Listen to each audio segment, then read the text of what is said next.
A young billionaire found twin girls crying alone with suitcases in the park. When he discovered the reason, he started to cry. Ethan Rayner never imagined that a simple walk would change his life forever. The day had been brutal, endless meetings, contracts that were going nowhere, and that familiar feeling that he was running in circles. At 32 he had built a business empire, but at 6 o'clock on that Tuesday evening, all he wanted was some fresh air. Riverside Park was just 2 blocks from his office in downtown Portland. It was his secret refuge when the corporate world weighed too heavily on his shoulders. The trees were already showing the first signs of autumn, and the sun was beginning to set, painting the sky in shades of orange. Ethan loosened his tie and took a deep breath. A few people hurried past, on their way home from work. An elderly couple fed pigeons near the fountain. Children played on the playground while their mothers chatted on nearby benches. Everything was normal. Everything was predictable, until he saw something that shouldn't have been there.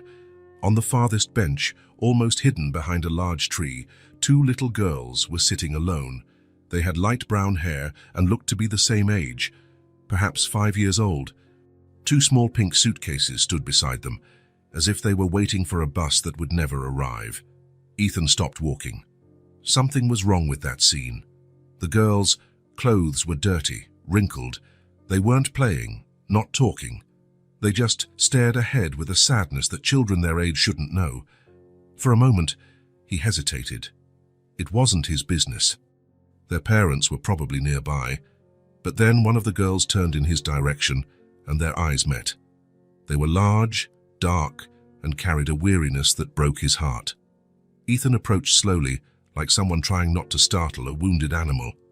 "Hi, girls," he said, stopping at a respectful distance. "Are you two okay?" The one on the left, slightly taller than the other, looked up. She had a smudge of dirt on her left cheek. "Hi," she answered quietly. "Are you waiting for someone?" Ethan asked, sitting on the edge of the bench. The two exchanged a quick glance, as if they had a secret language.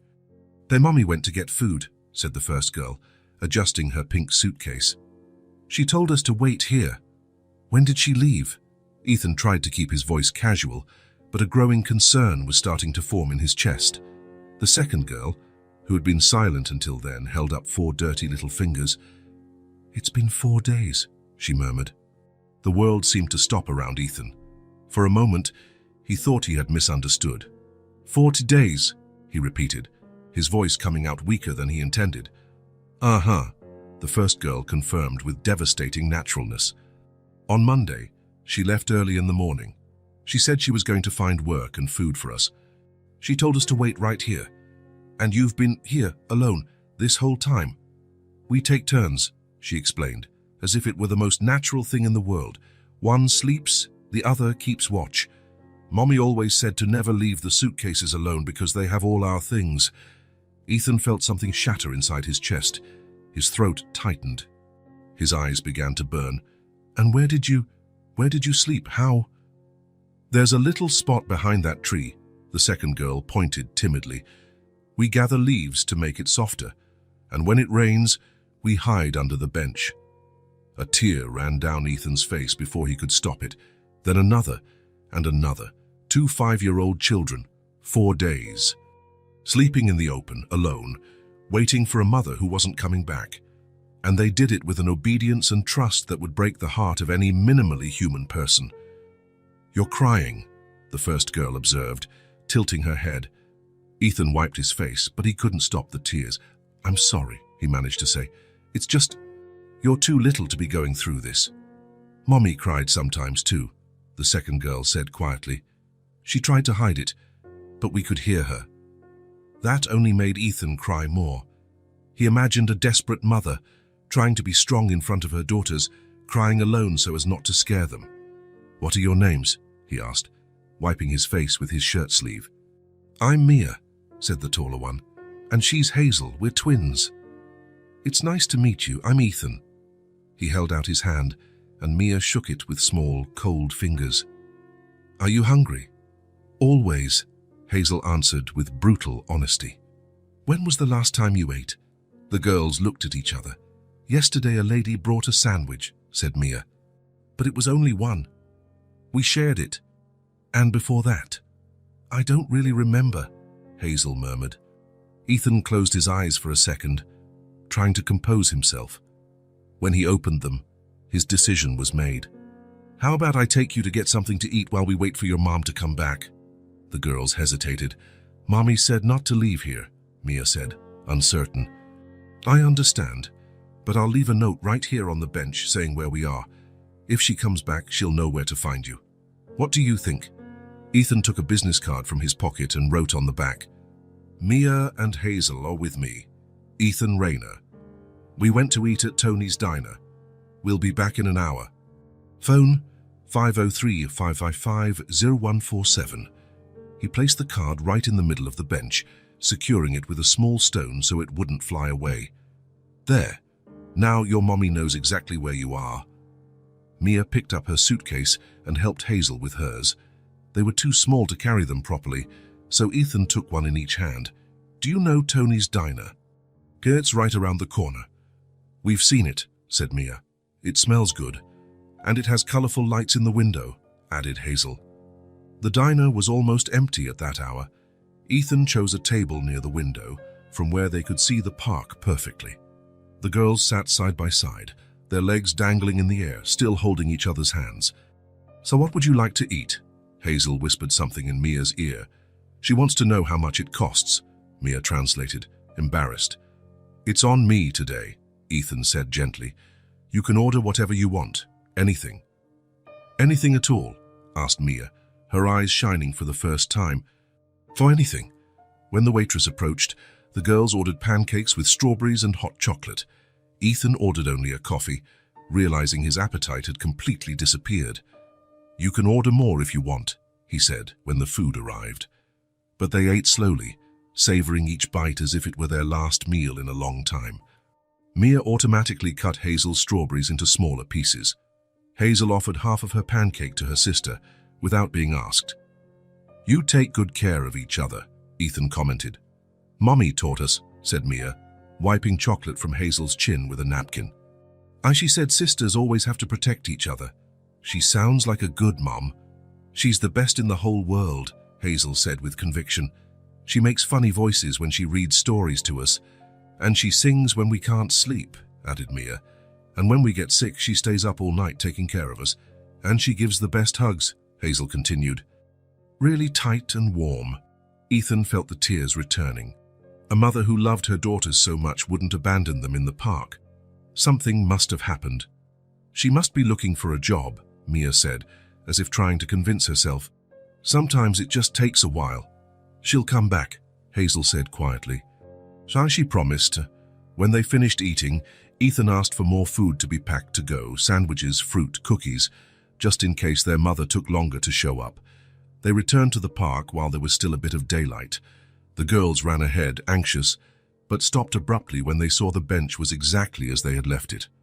The note was still there, untouched. No sign that anyone had come by looking for two little girls. Mia picked up the note and examined it, as if something might have changed. Hazel looked all around the park, behind every tree, as if her mother might be hiding. Mommy, she called out softly. Only the wind answered. Now what? Asked Mia, and for the first time her voice trembled a little. Ethan checked his watch. It was already past 8 o'clock. It was getting dark quickly, and the temperature was starting to drop. The reality was clear. Isla Bennett hadn't come back. How about you come to my house tonight? Ooh. It's warm. It has real beds, and tomorrow morning, bright and early, we'll come back here to wait for your mommy. I don't know. Mia hesitated. Just look. Ethan pointed to the sky. It's getting cold, and those clouds look like rain. There's no real shelter here in the park. At my house, you can take a warm bath, wear clean clothes, and sleep in soft beds. The girls looked at each other once more, weighing their options. Can we bring our suitcases? Asked Hazel. Of course. And tomorrow morning, before the sun even rises if you want, we'll come back here. Promise? I promise. Ethan's apartment was in a modern building 10 minutes from the park. In the elevator, the girls were impressed by the buttons that lit up and the soft music that played. Do you live in the sky? Asked Hazel when the doors opened on the 20th floor. Almost. Ethan smiled, opening the apartment door. The place was spacious, minimalist, with large windows that showed the city below. The girls entered slowly, as if stepping on sacred ground. "It's so big," Mia whispered. "And so clean," added Hazel. "And so quiet," observed Mia. Ethan had never thought about it before, but she was right. The apartment was too quiet. There was no children's laughter, no voices chatting, no life happening. It was just a beautiful, empty place where he slept between one workday and the next. "How about that bath?" he suggested. "I have shampoo that smells like strawberries." The guest suite bathroom had a bathtub big enough for both of them. While the water warmed up, Ethan looked through his closets for something they could wear. He found 2 old college t-shirts that would work as nightgowns. They were huge on them, but at least they were clean and smelled nice. He left the clothes at the bathroom door and went to prepare something for them to eat in case they got hungry later. 40 minutes later, 2 completely transformed girls appeared in the living room. Their clean hair shone, and the huge t-shirts made them look even smaller and more fragile. "How do you feel?" "Like princesses," said Hazel, twirling to show how the t-shirt flew. "Like we're rich," added Mia, touching the soft fabric. Ethan prepared the living room sofa with soft pillows and warm blankets. When they finally seemed ready for bed, Mia sat on the edge of the sofa. "Ethan." "Yes?" "Mommy's name is Isla Bennett.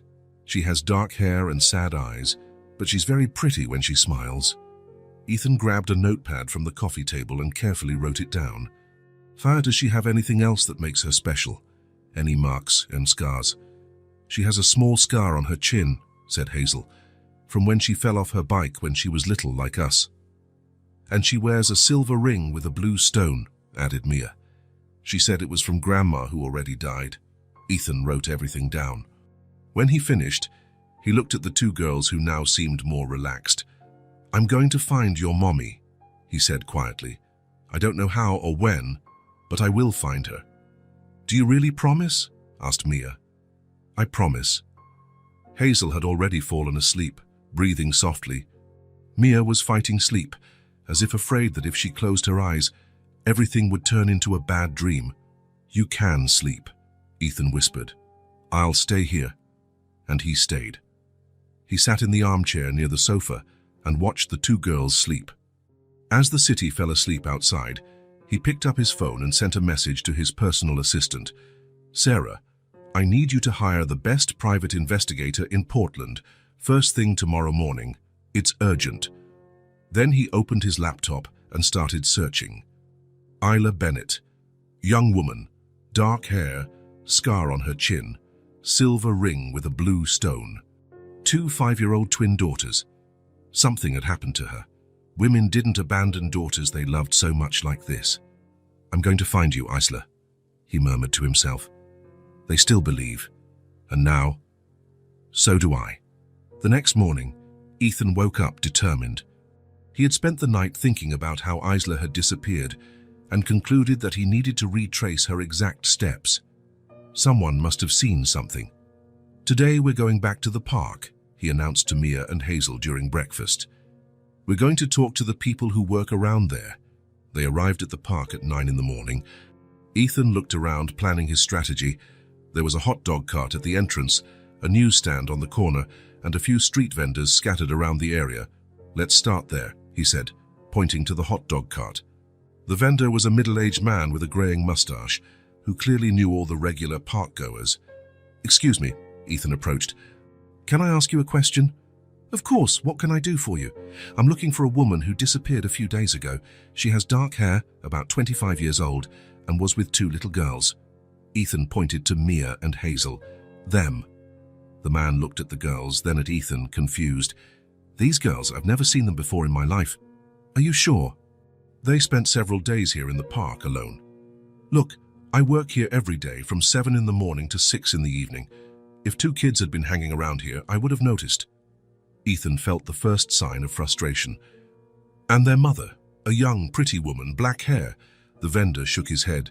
"I don't remember seeing anyone like that." "Sorry, I can't help." Ethan thanked him and walked away. The girls walked silently beside him. "He didn't remember us," Mia observed quietly. Let's try the next one, Ethan said, determined. The newsstand was on the opposite corner.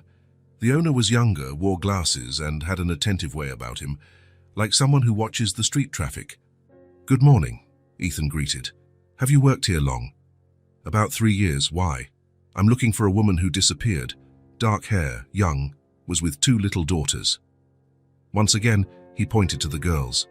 The news vendor looked at Mia and Hazel, studying their faces. "These girls here?" "Yes. Never seen them before." "Are you sure?" "They stayed in the park for several days, right on that bench." The man took off his glasses, cleaned the lenses, and put them back on. "Look, I'm here all day. I know everyone who frequents the park. These children have never been here." "But they were," Ethan insisted. "For 4 days." "No, they weren't. I would have seen them." Ethan felt his irritation grow. How was it possible that no one had noticed 2 children alone? They tried 5 more street vendors. None of them remembered seeing the girls or Isla. It was as if they had been ghosts. "Let's talk to the bank's security guard," Ethan suggested, pointing to the building next to the park. The guard was an older, uniformed man who stood at the entrance watching the foot traffic.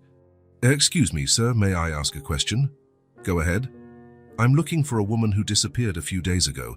She was with 2 little daughters, these ones here." Ethan was getting tired of repeating the same story. The security guard looked at the girls, frowning. "How old are they?" 5 years old. 5 years old, alone here in the park." "Exactly. Never saw them. And I'm here from 8 to 5, every day. If there were 2 abandoned children in the park, I would have called the police right away." Ethan took a deep breath. The frustration was turning into something stronger. "Are you absolutely sure?" "Positive. 2 small children alone. I would never let that slide. 15 more minutes, 3 more people. The result was always the same. No one had seen anything." Ethan sat on the bench where the girls had spent those terrible days. Mia and Hazel sat beside him, one on each side. "No one remembers us," Hazel said sadly. "How is that possible?" Ethan murmured to himself. "We stayed really quiet, like she asked," Mia said softly. The words hit Ethan like a punch to the gut. "What do you mean, quiet?" "Mommy told us not to bother anyone," Mia explained. "To sit quietly and not make any noise. And not to ask anyone for anything," added Hazel. "She said if we were good girls and stayed quiet, she would come back faster," Mia continued. Ethan closed his eyes. The image became clear. 2 5-year-old girls, obedient, sitting on that bench for days, without crying, without asking for help, without drawing attention. Invisible. "You didn't ask anyone for food. You didn't say you were alone." "Mommy said not to bother anyone," Hazel repeated. "So we didn't bother anyone. And when someone walked by, we pretended we were playing out," said Mia, "or that we were waiting for someone who was coming soon." "How did you get food?" "Sometimes there were leftovers in the trash," Hazel said, as if it were normal. "And one time a lady brought a sandwich. But we shared it very carefully." Ethan felt a dull anger growing inside him, not at the girls, not at Isla, at the people, at all those people who had passed by for 4 days and hadn't seen 2 children clearly in a state of abandonment. Or worse, they saw and pretended they didn't. "Where did you sleep again?" "Back there, behind the tree," Mia pointed. "There's a little corner where no one can see." Ethan got up and went to the spot. It was a small space between a large tree and some bushes, almost completely hidden from the view of anyone passing through the park. There were dry leaves piled up, clearly arranged to serve as a makeshift bed. He returned to the bench where the girls were waiting. 2 5-year-old children, he said out loud, not to them but to the universe. Spent 4 days here, sleeping on the ground, eating trash, and nobody noticed. "We were good," said Hazel, as if defending herself. "You were very good," Ethan confirmed, his voice softer. "Too good." He looked around the park with different eyes now. He saw the vendors who swore they had never seen the girls, the security guard who said he would never let children go unnoticed, the people rushing by, focused on their own problems, and he understood something that made him even angrier. The girls hadn't gone unnoticed by chance. They had been deliberately ignored, because it was easier to pretend not to see than to get involved. "Do you know what's going to happen now?" he asked Mia and Hazel. They shook their heads. Now, you will never be invisible again. You will never have to be quiet so as not to bother anyone. You will never sleep on the ground or eat leftovers again. How do you know? Asked Mia. Because now you have someone who takes care of you, and that someone has money, has a voice, and doesn't accept children being ignored. Ethan stood up and extended his hands to them. Let's get out of here. We have work to do. What kind of work? Asked Hazel. We're going to find your mommy, and this time we're going to make noise. So a lot of noise. As they walked back to the car, Ethan made a decision. He wasn't going to let this story die. He would use every resource at his disposal. He would put ads in the newspapers, posters on the streets, use his connections. Isla Bennett would no longer be a lost woman nobody was looking for, and Mia and Hazel would no longer be two children who went unnoticed. Someone, somewhere, was going to remember seeing something. Ethan, Mia called out when they reached the car. Yes? Thank you for not pretending you didn't see us. Ethan's heart tightened. I will never let you be invisible again, he promised. Never again. The next morning, after the frustration at the park, Ethan made the first practical decision. He sat in his office and called Sarah, his assistant. Sarah, I need to hire a private investigator. The best you can find. Of course, Mr. Rayner. May I ask the reason? A woman disappeared 6 days ago. I have her 2 daughters here with me. I need to find her. There was a pause on the other end of the line. I understand. I'll arrange it immediately. Do you want me to research the best in the city? I want the most competent, no matter the price. Very well. I'll get back to you in a few hours. Ethan hung up and went back to the living room, where Mia and Hazel were watching cartoons. They looked up as he approached. Was that about Mommy? Mia asked hopefully. It was. I'm going to hire someone very good to help us find her. A real detective? Asked Hazel, impressed. A real one. Someone who knows how to find people. The girls seemed satisfied with the answer and turned their attention back to the TV. Ethan sat on the sofa between them, but his mind was restless. The more time he spent with Mia and Hazel, the more questions arose about their previous life. Girls, he said during a commercial break, can I ask you some questions to help the investigator? What kind of questions? Asked Mia. About your family, people who knew your mommy. We can answer, said Hazel seriously. Have you always lived here in Portland? I think so, said Mia, uncertain. We don't remember living anywhere else. And was it always just the 3 of you? Your mommy, you, and Hazel? Always, confirmed Hazel. Mommy said we were the 3 musketeers. Ethan smiled at the expression but continued his investigation. Did she have friends? Other mothers' neighbors? The girls thought for a moment. The lady at the bakery was nice, said Mia. Sometimes she gave us old bread. And there was a lady in our building who always asked if we were okay, Hazel remembered. But Mommy didn't talk much to other people, added Mia. She was kind of shy. Ethan made a mental note. Isla seemed to be a reserved person, probably out of necessity. When you're struggling to survive, there's no time for a social life. What about doctors? Did you go to the doctor? Only when we were very sick, said Hazel. Mommy was always worried about the money. She preferred to take care of us at home, explained Mia. Though she made tea when we coughed and bought medicine at the pharmacy. More evidence that their financial situation was difficult. Ethan felt a pang of sadness thinking of Isla, calculating every penny, too worried about money to take her daughters for regular checkups. And school, do you go to school? The girls exchanged that knowing look. Mommy teaches us at home, said Mia. She said when she gets enough money, we'll go to a real school. Is she a good teacher? The best, said Hazel with conviction. She taught us to read, write, and do math. And stories about different countries, added Mia. She knows about places with snow and places with beaches. Ethan was impressed. Isla was homeschooling her daughters while struggling to survive. She was a remarkable woman. He hesitated before asking the next question, but he knew he had to. And your father? The silence that followed was different from the others, heavier. The girls looked at each other, but this time it wasn't a knowing look. It was the look of those who share a sad secret. Hazel looked down and spoke so softly that Ethan had to lean in to hear. We never met him. Never? Ethan asked gently. Never, confirmed Mia. Mommy never talked about him. It was always just the three of us. You don't know his name? What he looks like? The girls shook their heads in unison. Once I asked why we didn't have a daddy, Hazel said shyly. Their mommy got sad and said that some families are different, and that we were a perfect family just the way we are, added Mia. The three musketeers. Did you miss having a father? Sometimes, admitted Mia, when I saw other kids with their daddies at the park. But Mommy always said she loved us enough for two, said Hazel. Sadly that she had the love of a mother and a father combined. Ethan felt something break inside his chest. The picture that was forming was devastating. A young woman raising two daughters completely alone, without financial help, without emotional support, without anyone to share the responsibilities. Did she work a lot? He asked. A lot, confirmed Mia. Just sometimes she'd leave early in the morning and only come back at night. And she'd leave us with the lady downstairs, said Hazel. But Mommy always came back with something good, a piece of candy, or a small toy. Even when she was tired. Always, said Mia with pride. Mommy never forgot about us. Ethan closed his eyes for a moment.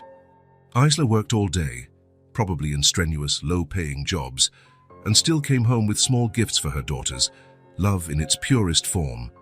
You know what I think, he said, looking at the two girls. I think you have the bravest mother in the world. Why? Asked Hazel. Because she took care of you all by herself. That's not easy. It takes a lot of love and a lot of strength. Mommy is really strong, Mia agreed. She used to carry us both at the same time when we were little. And she never cried in front of us, added Hazel, even when she was sad. The phone rang, interrupting the conversation. It was Sarah. Mr. Rayner, I've made contact with James Morrison. He's considered the best investigator in the city. He can meet you this afternoon at 2 o'clock. Perfect. When he hung up, he saw the girls watching him expectantly. The investigator is coming here today, he announced. Is he going to find Mommy? Asked Mia. We're going to do everything in our power, Ethan promised. But as he looked at those two girls, who had faced so much in their short lives, who had a mother who loved them more than anything in the world, but had been missing for 6 days, Ethan felt the true weight of the responsibility he had taken on. They weren't just two lost children he was temporarily helping. They were Mia and Hazel Bennett, daughters of Isla Bennett, who had a history of struggle and love. And now, for some reason he didn't yet fully understand, they were his responsibility. Girls, he said, his voice more serious than usual. They turned to him, attentive. While we look for your mommy, I want you to know something important. What? Asked Hazel. Now you have me too, for as long as you need.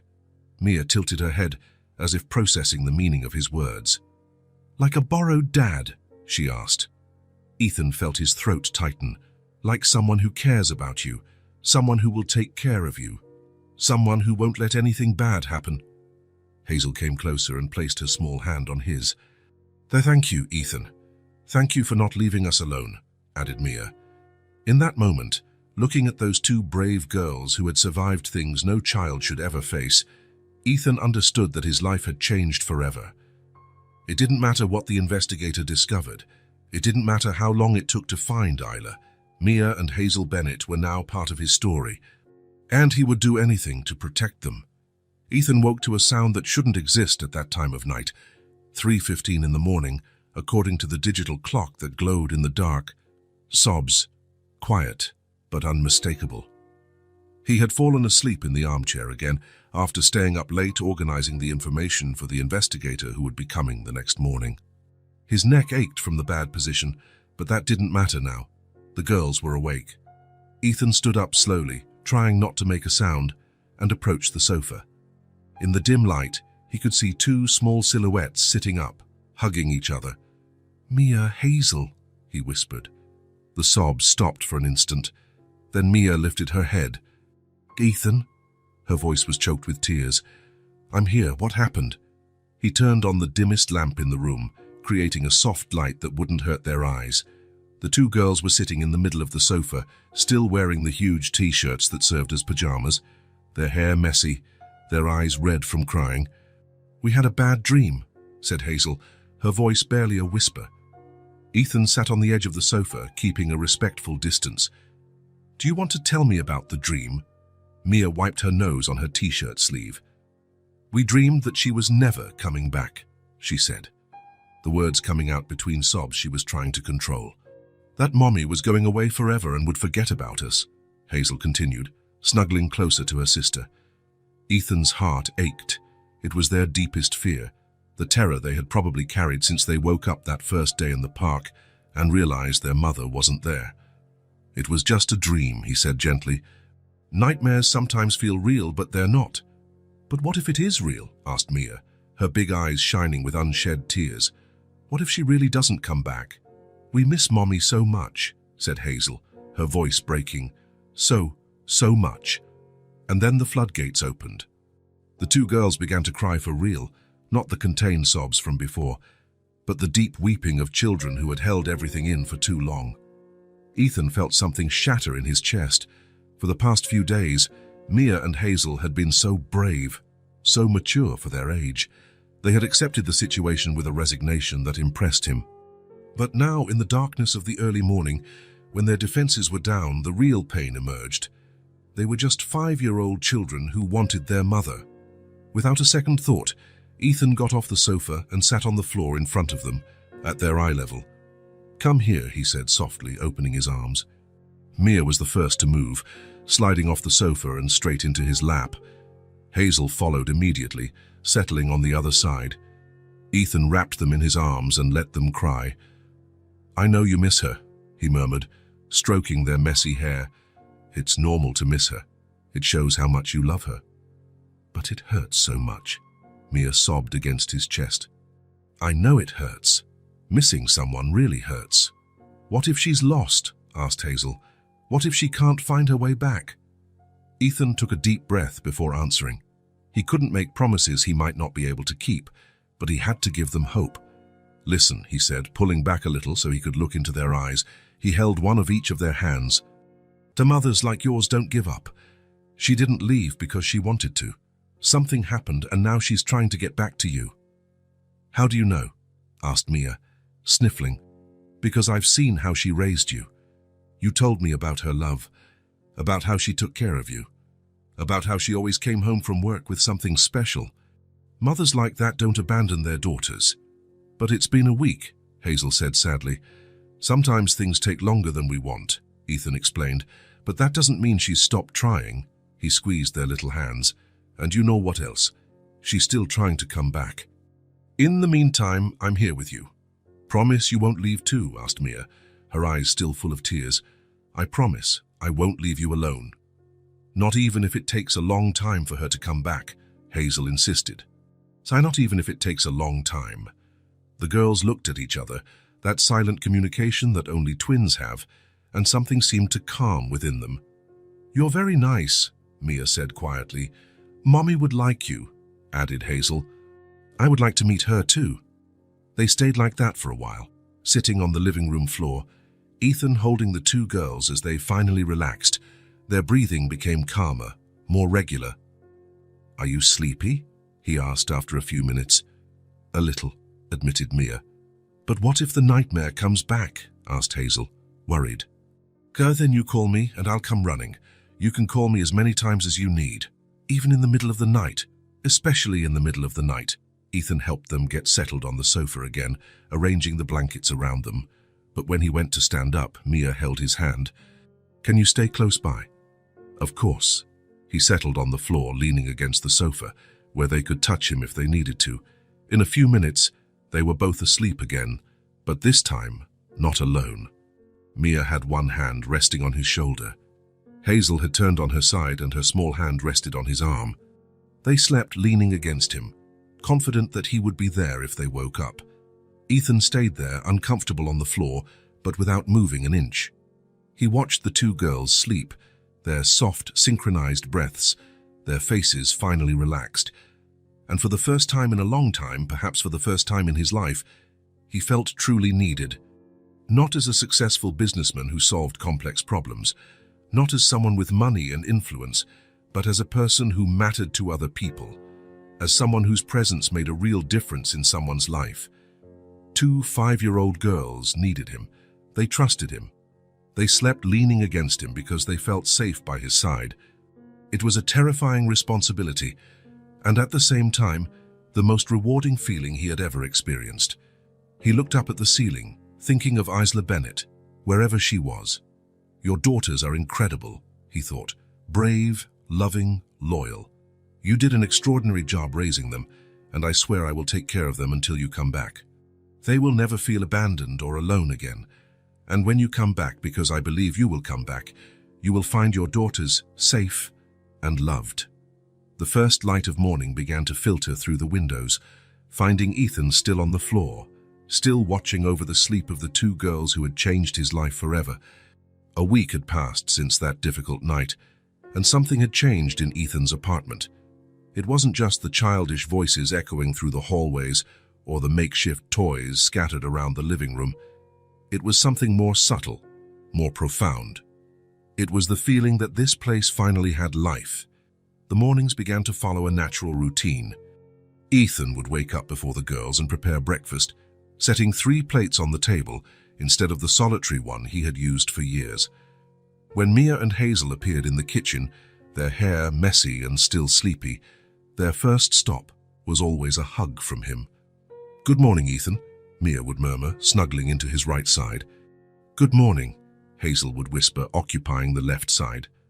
And there they would stay for a few moments, the 3 of them hugging in the kitchen as the sun streamed through the windows and the apartment woke up with them.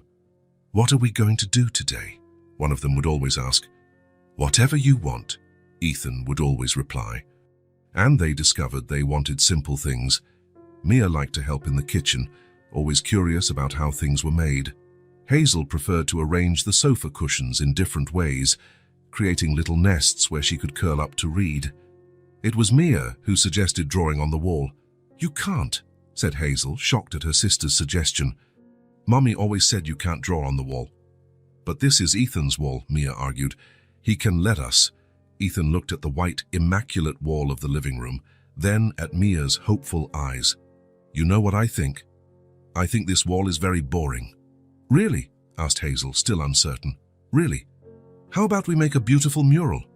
Something to make the apartment more cheerful." The transformation was immediate. In a matter of hours, the white wall was adorned with colorful flowers drawn by Hazel, a family of cats made by Mia, and even some attempts by Ethan that made the girls laugh a lot. "You don't know how to draw people," Mia observed, looking at the stick figure Ethan had created. "That's true," he agreed, "but you can teach me." "Mommy draws very pretty people," said Hazel, carefully tracing a blue butterfly. "She makes big eyes and smiles that look real." "When she comes back, we'll ask her to improve our drawings," Ethan suggested. "She's going to like our wall," Mia said with certainty. "So she'll say it's beautiful." Park outings became an essential part of their days. Riverside Park was just 3 blocks away, and the girls discovered they loved the swings. Ethan would push one, then the other, listening to their laughter fill the air. "Higher," Mia would shout, always the more adventurous one. "Not too high," Hazel would request, more cautious. Ethan found the middle ground, pushing hard enough for Mia to feel the thrill, but gently enough for Hazel to feel safe. Other children played in the park, accompanied by fathers and mothers. Ethan watched the families and caught himself thinking how strange it must look, a single man with 2 little girls. But Mia and Hazel treated him with such naturalness, with so much affection, that other people soon understood that they belonged to each other. "Is that your daddy?" a girl with curly hair asked Mia on the slide. "No," Mia replied simply. "He's Ethan. He takes care of us." "Where's your daddy then?" "We don't have a daddy. We just have Mommy and Ethan now." The simplicity with which she explained the situation warmed Ethan's heart. To them, he was already part of the family, not as a substitute for anyone, but as a natural addition to their lives. The afternoons were for calmer activities. Mia liked to help Ethan with work, sitting next to him in the office with paper and pencil, pretending she also had important meetings. Hazel preferred to curl up on the sofa with books, asking Ethan to read to her. "You read differently than Mommy," Hazel observed one day, as they finished a book about a gentle dragon. "Different how?" "Mommy does more voices. You read more slowly. Do you prefer how she reads?" Hazel thought for a moment. I like both ways. Mommy's is more fun. Yours is more calming. It was in these moments that Ethan realized how completely his life had changed. Before, his afternoons were filled with meetings, phone calls, complex problems that needed to be solved. Now, the most important thing in his day was reading children's stories with the right intonation. And the most surprising thing, he was genuinely happy. I was always busy, he thought one afternoon, watching Mia draw at the kitchen table while Hazel arranged her makeshift dolls in the living room. Always running from one thing to another, always feeling like there wasn't enough time for everything. And yet, I was empty. Now I have silence with meaning. The silence was different now. It wasn't the cold emptiness of the apartment where he lived alone. It was the warm silence of a home where people love each other. It was the silence punctuated by contented sighs, turning pages, colored pencils scraping on paper, small footsteps on the wooden floor. The girls were laughing more too, not just the polite laughs they had at the beginning, but real, hearty laughter when Ethan tried to sing and was terribly off-key, or when he fumbled in the kitchen and sent flour flying everywhere.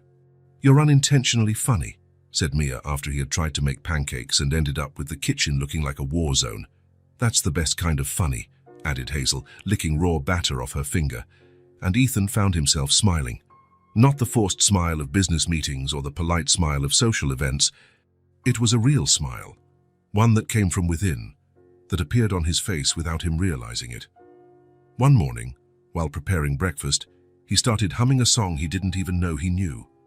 It was only when Mia commented that he stopped singing. "You were happy just now," she observed, stirring her chocolate milk. "How do you know?" "People sing when they're happy. Mommy always hummed when she was doing something she liked." Ethan stopped to think. He was happy, genuinely, completely happy. When was the last time that had happened? "You know what else? You smile more now," added Hazel. "At the beginning, you were more serious." "I was." "You were. But now you smile even when you don't realize it." In the second week, Hazel started to cough. It started small, a few throat clearings during breakfast, an occasional dry cough while playing, but by the afternoon, she clearly had a cold. "I'm not sick," she insisted when Ethan suggested she rest a bit. "Of course not," he agreed. "You're just a little tired." But when night came, Hazel had a low-grade fever and a persistent cough. Ethan panicked for a moment. He didn't know how to take care of a sick child. But then he remembered the stories they told about Isla, tea, a blanket, and affection. He prepared chamomile tea with honey, settled Hazel on the sofa with extra blankets, and sat beside her. "Mommy always made tea when we got sick," said Mia, watching her sister drink slowly. "And read stories very quietly," added Hazel in a hoarse voice. "Then that's what we'll do." Ethan picked up a book and began to read in a soft, almost whispering voice. Hazel snuggled on the sofa, her head resting on his arm, while Mia curled up on the other side. "You're almost as good as Mommy at taking care of sick people," Hazel murmured sleepily. "Only almost." "Mommy sang too," explained Mia. "But that's okay. You can learn." The next morning, Hazel woke up better, but still a bit congested. Ethan decided a warm bath would help, and he filled the tub with steam. "Let's wash this hair and get you all warm," he said, testing the water temperature. The bath turned into a small party. The girls played with foam and paper boats, while Ethan carefully washed their hair, gently massaging in the shampoo. "Mommy always took a long time to wash our hair," said Mia, leaning back in the tub. "She said clean hair took longer, but it looked prettier. She used to sing when she washed it," Hazel remembered. "A quiet song, just for us." After the bath, Ethan wrapped them in soft towels and sat with them in the bedroom to dry their hair. He used the hairdryer on the lowest setting, running his fingers through their damp strands with delicacy. It was in this intimate moment, with the two girls sitting on the floor in front of him as he carefully dried their hair, that Mia said something that changed everything. "Ethan? Yes? Can I tell you a secret about Mommy?" He turned off the hairdryer for a moment. "Of course." Mia looked at Hazel, who nodded encouragingly. "We used to hear Mommy crying at night," she said quietly, as if sharing something very intimate. "She thought we were asleep, but sometimes we could hear her." Ethan felt something tighten in his chest, but he said nothing. She would cry softly, so she wouldn't wake us up, Mia continued. And she always said the same thing. What did she say? She would say, "Everything's going to be okay. Everything's going to be okay, girls. Mommy's going to make it." Mia paused, but she was crying at the same time. "She cried alone," added Hazel sadly. "We wanted to help, but we didn't know how." Ethan closed his eyes. He could see the scene perfectly. Isla Bennett, alone in the dark, trying to be brave for her daughters during the day, but allowing herself to break only when she thought no one was watching. A young mother, without support, without enough money, repeating to herself that everything would be okay while tears fell silently. He understood, not with words, with his heart. He understood the courage it must have taken to go out that morning, looking for work or trying to solve some urgent problem. He understood the desperation of having nowhere to turn, of being the only person responsible for two small, precious lives. He understood that Isla Bennett had not disappeared by choice. "She was trying to be strong for you," he finally said, his voice softer than he intended. "We knew," said Mia. "That's why we never said we heard her." "We pretended to be asleep," added Hazel, "so she wouldn't be embarrassed to cry." Ethan opened his eyes and looked at the two girls. 5 years old, and they already understood about protecting the feelings of someone they loved. They already knew about silent sacrifice and unconditional love. Isla Bennett had raised two extraordinary people. "You two are very special," he said, turning the hairdryer back on. "Your mommy did an amazing job raising you." "Do you think she's crying now?" asked Hazel, worried. "Alone, wanting to come back to us?" Ethan finished drying their hair before answering. "I think wherever she is, she's thinking of you and trying her best to come back. And I think she's not crying alone anymore." "Why not?" "Because now she knows you have someone taking care of you, someone who will make sure you're safe until she can get back." That night, while the girls slept, Ethan lay awake thinking about Isla Bennett, about her lonely cries, her courage, her daily struggle to give her daughters a decent life. And he made a silent promise. When he found her, and he believed he would make sure she never cried alone again. The phone call came on a Tuesday morning, while Ethan was helping Mia draw butterflies on the living room wall. Hazel was on the sofa flipping through a storybook when the phone rang. "Ethan Rayner," he answered. "Mr. Rayner, this is James Morrison, the private investigator. I need you to come to Mercy General Hospital immediately." Ethan felt his heart race. "Did you find something?" "We found a woman, admitted for weeks after a hit and run. No identification. She was in a coma, but the physical description matches the information you gave me." "Are you sure?" "Dark hair, approximately 25 years old, small scar on her chin. And Mr. Rayner, she's wearing a silver ring with a blue stone." Ethan closed his eyes. It was her. "I'm on my way." He hung up the phone and turned to the girls, who were watching him with curiosity. "Was that about Mommy?" asked Mia, dropping her colored pencil. "It might be. I need to go somewhere to check on something. Can you stay with Sarah for a few hours?" "Is it her?" Hazel insisted, getting up from the sofa. "I don't know yet, but I'm going to find out." 20 minutes later, Ethan was at Mercy General Hospital, following James Morrison down the white corridors that smelled of disinfectant. "She's in the ICU," the investigator explained as they walked.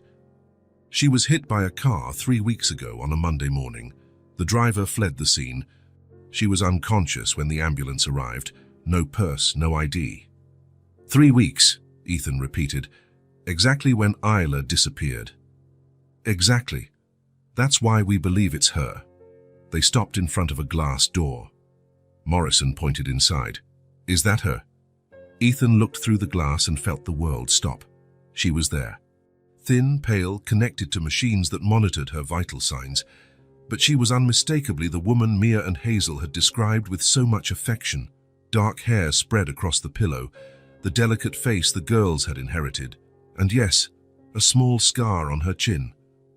"It's her," Ethan said, his voice coming out weaker than he intended. "So it's Isla Bennett."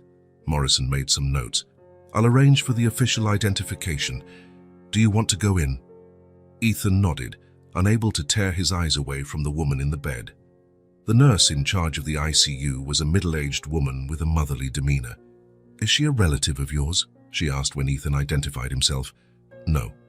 But I'm taking care of her daughters, 2 5-year-old girls." The nurse's expression softened. Her daughters were looking for her. They were waiting in the park where she left them 3 weeks ago. "My God," the nurse murmured. 3 weeks alone. She must have been coming to the hospital when she was hit. "We don't know. She was crossing the street downtown when she was struck. The driver didn't stop to help." Ethan approached the bed. Isla looked even younger and more fragile than he had imagined. He could see the resemblance to her daughters in the shape of her face, her small nose, the curve of her lips. "She's been here since the day she disappeared," the nurse said quietly. "No one came for her. We had no way to identify her. What's her condition?" "Stable, but still unconscious. She had a head trauma, some fractures, but nothing she can't recover from with time." Ethan pulled up a chair and sat by the bed. Morrison had left to take care of the paperwork, leaving him alone with Isla. It was strange to finally see her after all the stories the girls had told. He could imagine this woman singing softly while cooking, washing her daughters' hair with care, trying to be brave during the day and crying alone at night. "Isla," he said quietly, testing the sound of her name. "Your daughters are okay. They're safe with me." No reaction. Ethan took a small pink bracelet from his pocket that Hazel had made with beads the week before. She had asked him to keep it to give to Mommy when she comes back. Carefully, he placed the bracelet on Isla's wrist. It was too small for an adult, but he managed to fasten it on the last hole. "They waited for you," he said in a low voice, holding her cold hand. "For days, sitting on that bench because they trusted you would come back. Mia said you always keep your promises." He watched her pale face, searching for any sign that she heard him. "Hazel made this bracelet thinking of you. She said she wanted to give something pretty to her mommy when she came back." He continued talking, telling her about the last 3 weeks, about how he found them in the park, about the first warm bath they took, about the drawings on the wall, about how Hazel had caught a cold and he had taken care of her. "They are incredible," he said. "Brave, loving, loyal. You did an extraordinary job raising them." It was then that it happened, subtle, almost imperceptible, but definite. Isla's fingers twitched slightly, a small but intentional movement. Ethan held his breath. "Isla, can you hear me?" Another movement, clearer this time, as if she were trying to squeeze his hand. "Nurse," he called, without letting go of Isla's hand. The nurse came running. She moved. Her fingers. The woman checked the monitors, examined Isla's pupils with a small flashlight. "Her signs are improving," she confirmed. "She might be starting to wake up." Ethan stayed at the hospital for the rest of the day, leaving only to pick up the girls and explain the situation. He didn't want to give them false hope, but they had a right to know. "We found Mommy," he said when he got home. "She's in the hospital." "Is she okay?" Mia asked immediately. "She's sick, but the doctors are taking care of her. She's going to get better." "When can we see her?" Hazel wanted to know. "Soon. She needs to rest a little more." For the next 2 days, Ethan spent every possible hour by Isla's bedside. He read to her, told her stories about the girls, sometimes just held her hand in silence. The girls asked about her constantly. They made drawings to take when they could visit. Hazel picked flowers from the park. Mia wrote a letter in crooked letters. "Mommy, I love you. Come back soon." On Thursday morning, when Ethan arrived at the hospital as usual, the nurse greeted him with a smile. "She's waking up," she said. Still confused, but waking up. Ethan entered the room and immediately saw the difference. Isla's eyes were open, blinking slowly, trying to focus on something. When she saw him, she tried to speak, but only a whisper came out.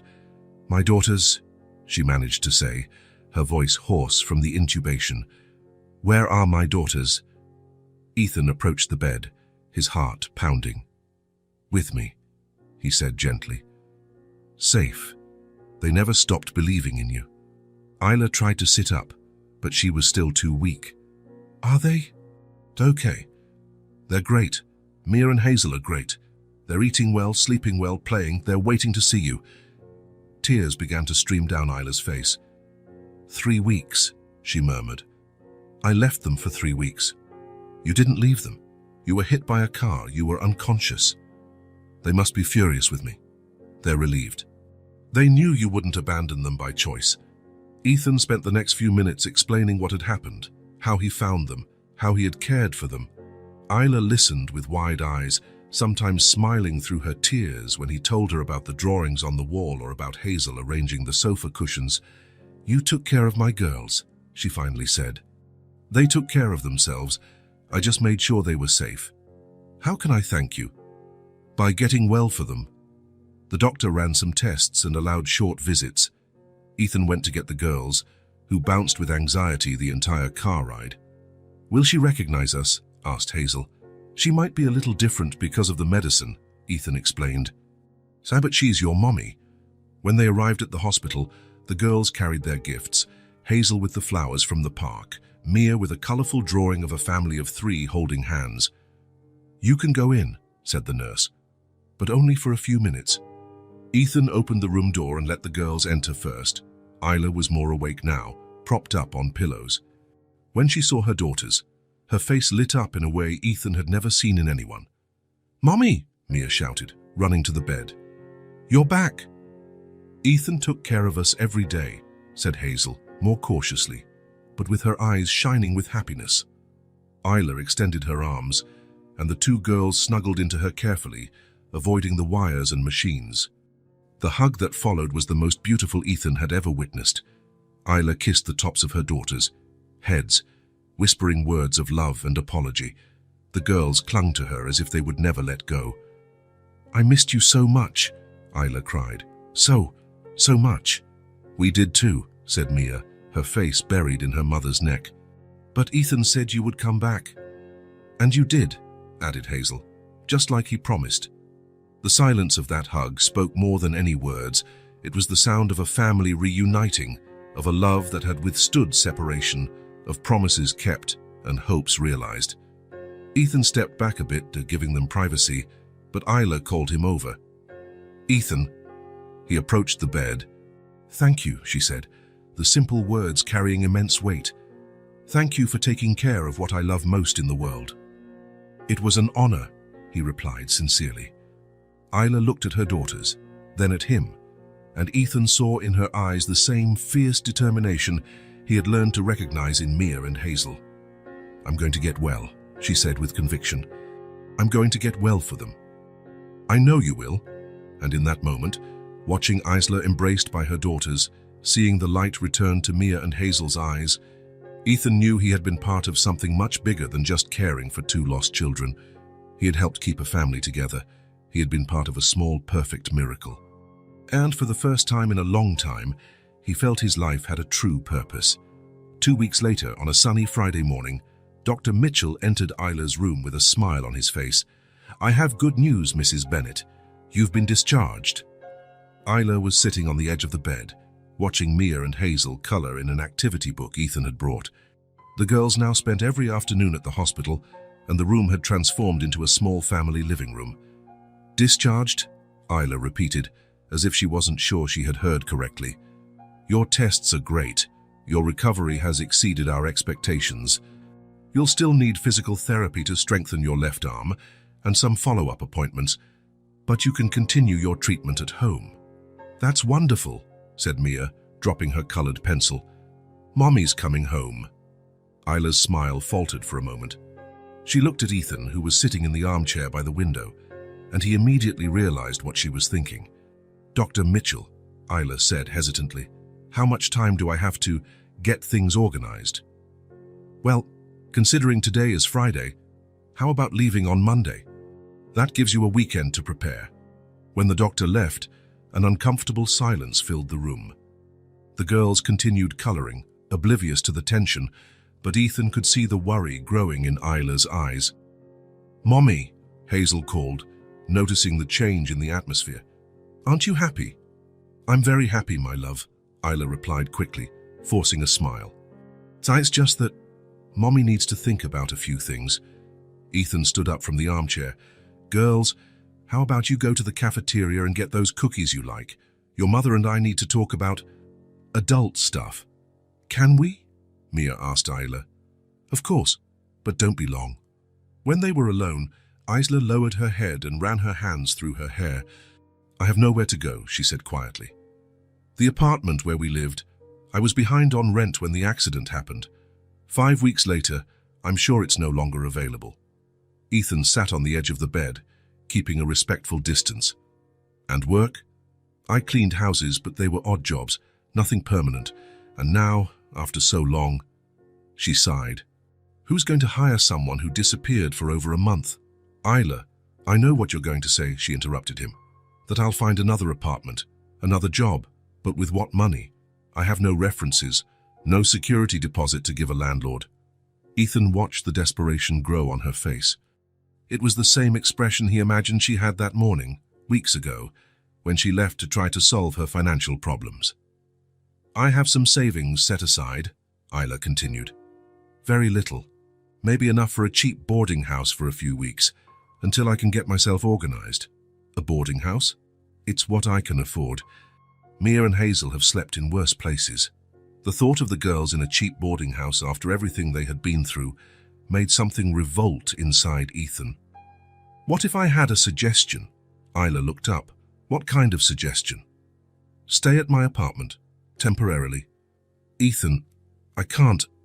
Why not? Because you've already done too much. You took care of my daughters for weeks. You paid the hospital bills. I can't accept any more. What if it wasn't charity? Isla frowned. What do you mean? The apartment is empty during the day while I'm at work. The girls could help you with your recovery, and you could take care of them while I'm out. It's an arrangement that benefits everyone. Ethan, listen, he said, leaning slightly forward. Mia and Hazel have gotten used to that apartment. They have their drawings on the wall, their special corners, their routines. Moving them now would be another trauma. Isla considered his words. But I have no way to pay. I'm not asking for payment. I'm offering a space for you to recover. All of you. Why? Asked Isla, genuinely confused. Why would you do this for people you barely know? Ethan thought about the answer. How could he explain that these people he barely knew had completely changed his life? How could he say that the quiet, empty apartment now felt like a home when they were there? Because the three of you taught me what a family is, he said simply. Isla felt her eyes well up with tears. I don't know how to accept so much help. You start by accepting it one day at a time. Just then, Mia and Hazel returned with cookies and smiles on their faces. Look what we got, Mia announced, holding up a paper bag.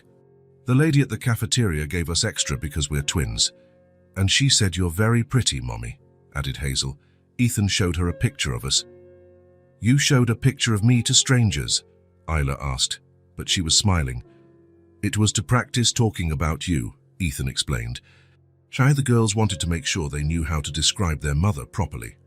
We described your hair color, your eyes, even the scar on your chin, Mia said proudly. And the way you smile, Hazel completed.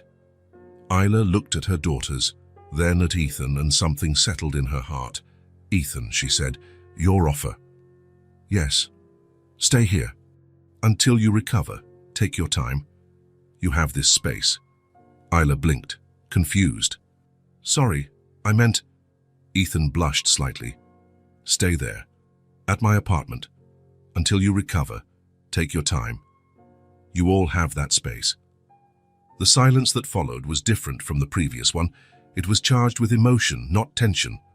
For how long? Isla finally asked. For as long as you need. And what if it's a long time? Then it will be a long time. Isla looked at her daughters, who were watching the conversation with interest. She saw Mia holding Hazel's hand, both clearly hoping she would say yes. She saw how safe they felt with Ethan, how they treated him not as a stranger who was helping them, but as someone who belonged in their lives. I have no way to thank you, she finally said, her voice choked with emotion. Not yet. You don't need to thank me. You need to get well. Are we all going to live together?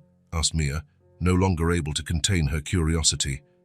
For a while, Isla confirmed. Like a real family, Hazel insisted. Ethan and Isla looked at each other. The question was innocent, but loaded with meaning. Like people who care about each other, Ethan said carefully. Isn't that the same thing as a family? Asked Mia. Sometimes it's even better, Isla answered quietly. On Monday, Isla left the hospital with a small suitcase of clothes that Ethan had bought during her stay. The girls carried the drawings they had made to decorate her room, because now she would have her own room, not just a corner in the apartment. In the car, on the way to the apartment, Hazel made an observation that perfectly summed up the situation. Now there are 4 of us, she said, counting on her little fingers. Mommy, me, Mia, and Ethan. 4 people who are going to learn to live together, Isla agreed. 4 people who are going to take care of each other, Ethan added. Like a family, Mia concluded with satisfaction. When they arrived at the apartment, Ethan carried Isla's suitcase while the girls ran ahead, eager to show their mother all the special corners they had discovered during their stay. Look, Mommy, our drawing wall, Mia shouted from the living room. And this is where we watch movies, Hazel called from the sofa. Isla stopped at the entrance to the living room and observed the walls decorated with children's art, the books scattered on the coffee table, the cushions arranged comfortably on the sofa. It was clearly a space that had been transformed by the presence of children. They've turned this place into a home, Ethan commented, approaching her. Santuhis, Isla corrected, looking at him. The 3 of you did this together. And it was true. Now there were 4 people in the apartment. 4 people with different stories, different baggage, different fears. 4 people trying to figure out how to build something new together. 4 people trying to learn what it means to start over. Isla looked around one more time, at her daughters who were finally safe and happy, at the man who had saved her family when she couldn't, at the apartment that would now be their temporary home. And for the first time in a long time, she felt that maybe, just maybe, everything really was going to be okay. 2 weeks later, on a sunny Friday morning, Dr. Mitchell entered Isla's room with a smile on his face. I have good news, Mrs. Bennett. You've been discharged. Isla was sitting on the edge of the bed, watching Mia and Hazel color in an activity book Ethan had brought. The girls now spent every afternoon at the hospital, and the room had transformed into a small family living room. Discharged, Isla repeated, as if she wasn't sure she had heard correctly. Your tests are great. Your recovery has exceeded our expectations. You'll still need physical therapy to strengthen your left arm and some follow-up appointments, but you can continue your treatment at home. That's wonderful, said Mia, dropping her colored pencil. Mummy's coming home. Isla's smile faltered for a moment. She looked at Ethan, who was sitting in the armchair by the window, and he immediately realized what she was thinking. Dr. Mitchell, Isla said hesitantly. How much time do I have to get things organized? Well, considering today is Friday, how about leaving on Monday? That gives you a weekend to prepare. When the doctor left, an uncomfortable silence filled the room. The girls continued coloring, oblivious to the tension, but Ethan could see the worry growing in Isla's eyes. Mommy, Hazel called, noticing the change in the atmosphere. Aren't you happy? I'm very happy, my love, Isla replied quickly, forcing a smile. It's just that Mommy needs to think about a few things. Ethan stood up from the armchair. Girls, how about you go to the cafeteria and get those cookies you like? Your mother and I need to talk about adult stuff. Can we? Mia asked Isla. Of course, but don't be long. When they were alone, Isla lowered her head and ran her hands through her hair. I have nowhere to go, she said quietly. The apartment where we lived, I was behind on rent when the accident happened. 5 weeks later, I'm sure it's no longer available. Ethan sat on the edge of the bed, keeping a respectful distance. And work? I cleaned houses, but they were odd jobs, nothing permanent. And now, after so long, she sighed. Who's going to hire someone who disappeared for over a month? Isla, I know what you're going to say, she interrupted him. That I'll find another apartment, another job, but with what money? I have no references, no security deposit to give a landlord. Ethan watched the desperation grow on her face. It was the same expression he imagined she had that morning, weeks ago, when she left to try to solve her financial problems. "I have some savings set aside," Isla continued. "Very little. Maybe enough for a cheap boarding house for a few weeks, until I can get myself organized." "A boarding house? It's what I can afford. Mia and Hazel have slept in worse places." The thought of the girls in a cheap boarding house after everything they had been through made something revolt inside Ethan. "What if I had a suggestion?" Isla looked up. "What kind of suggestion?" "Stay at my apartment, temporarily." "Ethan, I can't." "Why not?"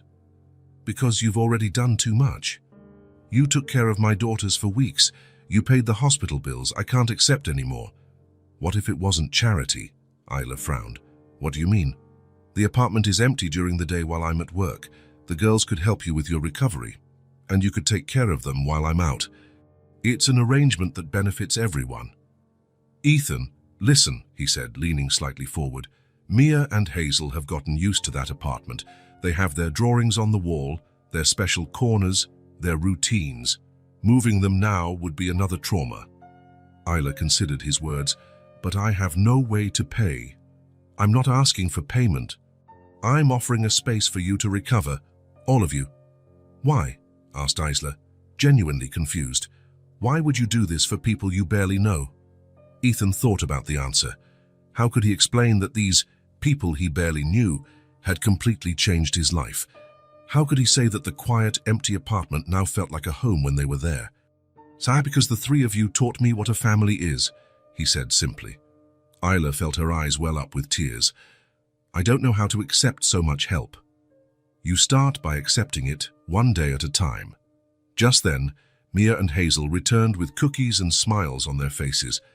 "Look what we got," Mia announced, holding up a paper bag. "The lady at the cafeteria gave us extra because we're twins. And she said you're very pretty, Mommy," added Hazel. Ethan showed her a picture of us. "You showed a picture of me to strangers?" Isla asked, but she was smiling. "It was to practice talking about you," Ethan explained. How the girls wanted to make sure they knew how to describe their mother properly. "We described your hair color, your eyes, even the scar on your chin," Mia said proudly. "And the way you smile," Hazel completed. Isla looked at her daughters, then at Ethan, and something settled in her heart. "Ethan," she said, "your offer." "Yes?" "Stay here. Until you recover, take your time. You have this space." Isla blinked, confused. "Sorry, I meant—" Ethan blushed slightly. "Stay there, at my apartment. Until you recover, take your time. You all have that space." The silence that followed was different from the previous one. It was charged with emotion, not tension. "For how long?" Isla finally asked. "For as long as you need. And what if it's a long time? Then it will be a long time." Isla looked at her daughters, who were watching the conversation with interest. She saw Mia holding Hazel's hand, both clearly hoping she would say yes. She saw how safe they felt with Ethan, how they treated him not as a stranger who was helping them, but as someone who belonged in their lives. "I have no way to thank you," she finally said, her voice choked with emotion. "Not yet." "You don't need to thank me. You need to get well." "Are we all going to live together?" asked Mia, no longer able to contain her curiosity. "For a while," Isla confirmed. "Like a real family," Hazel insisted. Ethan and Isla looked at each other. The question was innocent, but loaded with meaning. "Like people who care about each other," Ethan said carefully. "Isn't that the same thing as a family?" asked Mia. "Sometimes it's even better," Isla answered quietly. On Monday, Isla left the hospital with a small suitcase of clothes that Ethan had bought during her stay. The girls carried the drawings they had made to decorate her room, because now she would have her own room, not just a corner in the apartment. In the car, on the way to the apartment, Hazel made an observation that perfectly summed up the situation. "Now there are 4 of us," she said, counting on her little fingers. "Mommy, me, Mia, and Ethan. 4 people who are going to learn to live together," Isla agreed. 4 people who are going to take care of each other, Ethan added. "Like a family," Mia concluded with satisfaction. When they arrived at the apartment, Ethan carried Isla's suitcase while the girls ran ahead, eager to show their mother all the special corners they had discovered during their stay. "Look, Mommy, our drawing wall!" Mia shouted from the living room. "And this is where we watch movies," Hazel called from the sofa. Isla stopped at the entrance to the living room and observed the walls decorated with children's art, the books scattered on the coffee table, the cushions arranged comfortably on the sofa. It was clearly a space that had been transformed by the presence of children. "They've turned this place into a home," Ethan commented, approaching her. "Santuhis," Isla corrected, looking at him. "The three of you did this together." And it was true. Now there were 4 people in the apartment, 4 people with different stories, different baggage, different fears, 4 people trying to figure out how to build something new together, 4 people trying to learn what it means to start over. Isla looked around one more time, at her daughters who were finally safe and happy, at the man who had saved her family when she couldn't, at the apartment that would now be their temporary home. And for the first time in a long time, she felt that maybe, just maybe, everything really was going to be okay. 6 months later, on a spring afternoon, Isla held the keys to her new house with hands trembling with emotion. "Is it really ours, Mommy?" asked Mia, looking at the little yellow house with a garden in front. "It's ours," Isla confirmed, her voice full of pride. "We did it." The house was small but perfect. 2 bedrooms, a cozy living room, a kitchen with a table big enough for 4, because Ethan would always be welcome. There was a small yard where the girls could play and even a flower bed where Isla planned to plant flowers. "Can I choose my side of the room?" asked Hazel, already running towards the door. "We can choose together," replied Mia, following her sister. Ethan watched the scene, leaning against his car, a proud smile on his face. The last few months had been an impressive transformation. Isla had fully recovered from the accident, landed a steady job as an administrative assistant at a medical clinic, and saved enough for a down payment on her own house. "Aren't you coming to see?" asked Isla, approaching him. "Yeah, of course." The house smelled of fresh paint and possibilities. The girls ran from room to room, planning where they would put their toys, where they would do their homework, where they would watch television. "Your room is really big," Ethan observed. "And it has a window that looks out to the garden," said Hazel, pointing. "I can see if there are any birds." "And the kitchen has a counter where we can help cook," added Mia. Isla made a point of showing every corner to Ethan as if his approval was important, and it was. During the months in his apartment, Ethan had become more than a friend. He was part of the family they had built together. "The living room is perfect for movies," said Isla, opening the curtains to let in more light. "And for games," Ethan agreed. "You're going to love having more space." The move happened gradually over the following week. Ethan helped transport the few pieces of furniture Isla had bought, assembled the girls' bed, and installed shelves on the wall. Not because she needed the help, Isla had proven to be incredibly capable and independent, but because he wanted to be present for the important milestones in their lives. On the first Sunday in the new house, Isla prepared a special lunch, homemade lasagna, salad, and a chocolate cake the girls had helped make.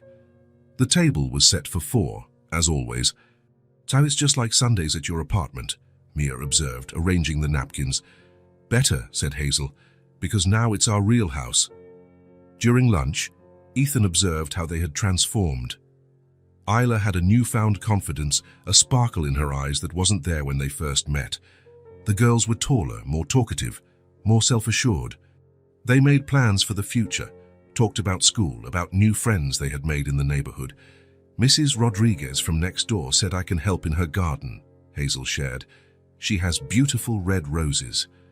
"And the boy from the blue house is 7 and likes to draw too," said Mia. "He showed me a drawing of a dragon." Isla smiled, serving more lasagna to Ethan. "They've adapted quickly. Children have a knack for it." "All 3 of you have," Ethan corrected. "You've adapted too. You got a job, a house, built a new life. With your help. The help was just at the beginning. The rest was all your own merit." After lunch, the girls went out to explore the yard, leaving Ethan and Isla to clear the dishes in the kitchen. It was a simple but comforting domestic routine. "Do you know what I like most about this house?" said Isla, drying a plate. "What?" that I earned it with my own work. For the first time in my life, I have something that is truly mine." Ethan stopped washing the glasses. "What do you mean, the first time?" "I always depended on someone. My parents when I was little, then, well, the girl's father when I was pregnant. And when he left, any job I got, any place I lived, always felt temporary, like it could fall apart at any moment." She paused, looking out the window at her daughters playing. "But this is different. It's mine because I worked for it, because I proved that I can." "You always could," Ethan said softly. "You just needed the opportunity." The following months established a new routine. Ethan would visit 2 or 3 times a week, sometimes for dinner, sometimes just to help the girls with their homework. Isla insisted on reciprocating, inviting him for Sunday lunches, sending him meals when she knew he was busy at work. "You don't have to do this," he would always say. "I don't have to," Isla would agree. "I want to." One Thursday afternoon, Ethan arrived to find the girls doing homework at the kitchen table, math for Mia, reading for Hazel. They had started attending regular school and were loving it. "Ethan," Mia shouted when she saw him, "can you help me with this problem? The teacher explained it, but I didn't quite get it." "Of course." He sat beside her, patiently explaining how to solve subtraction problems. Hazel, who had finished her reading, snuggled up on his other side with a storybook. "Why, can you read to me later?" she asked. "I always can." Isla watched from the kitchen sink, a soft smile on her face. This scene, Ethan surrounded by her daughters, helping with homework, simply being present, had become so natural it was hard to remember what life was like before him. "Done," said Mia, finishing the last problem. "A math is easier when you explain it. You're very smart. You just needed a little bit of help." "Ethan," said Hazel, closing her book, "can I ask you something?" "Of course. Will you always be our friend?" The question, asked with the typical innocence of a 5-year-old, made Ethan's heart ache. "Always," he promised. "Even when we get big, even when you're adults, and even if you have your own family?" Ethan looked at Isla, who had stopped washing dishes to listen to the conversation. "You are my family too," he said simply. Mia and Hazel exchanged that knowing smile. "You're our best friend," Mia declared. "The one who always stays," added Hazel. 2 weeks later, on a Saturday afternoon, Ethan was getting ready to leave after spending the day helping Isla plant flowers in the garden. The girls were taking a bath, and the house was enveloped in the typical tranquility of the end of the day. "They've grown so much," Isla commented, looking at the toys scattered in the yard. "They really have. And so have you." "What do you mean?" "You're more confident, more yourself." Isla smiled. "I think for the first time in my life, I know who I am. Not someone's daughter, not someone's ex. I'm Isla, Mia and Hazel's mum, Ethan's friend." They walked to the car, where Ethan always said his goodbyes, but this time, Isla held his hand before he could open the door. "Ethan," he turned to her, "I will never forget what you did for me and for my daughters." "Isla, let me finish," she said softly. "Before I met you, I thought rich people didn't care about anyone, that they had money and power, but no heart." Ethan felt his eyes well up with tears. "But you showed me it's different. That there is genuine kindness in the world, that some people help because they want to help, not because they expect something in return. I didn't do anything special." "You saved my family," Isla interrupted. "When I couldn't protect my daughters, you protected them. When I couldn't take care of them, you took care of them. And when I needed to learn how to live again, you taught me." Tears were now streaming down Ethan's face. "And you all taught me what a family is," he said, his voice choked with emotion. "I had everything. Money, success, a comfortable life. But I had nothing that truly mattered until I found the 3 of you." Isla squeezed his hand. "But then we're a family," Ethan corrected. From the living room window, 2 little heads watched the conversation. "Are they crying?" Mia whispered. "I think they're happy tears," Hazel replied. "Sound like when you get so happy you cry at the same time. Like when you found your lost doll. Like when Mommy got out of the hospital." They watched Ethan and Isla hug at the entrance of the house, a long hug full of mutual gratitude. "I think we're going to be a family forever," Mia murmured.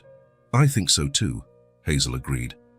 And in the little yellow house with the garden in front, 4 people whom fate had brought together in an unexpected way continued to build something beautiful and lasting. It wasn't the traditional family any of them had planned. It was something much better. It was a chosen family built with love, care, and the certainty that sometimes the best things in life come when we least expect them. If this story touched your heart, subscribe to the channel and turn on notifications so you don't miss the next ones. Leave a like because it helps this story get recommended to more people. See you in the next story.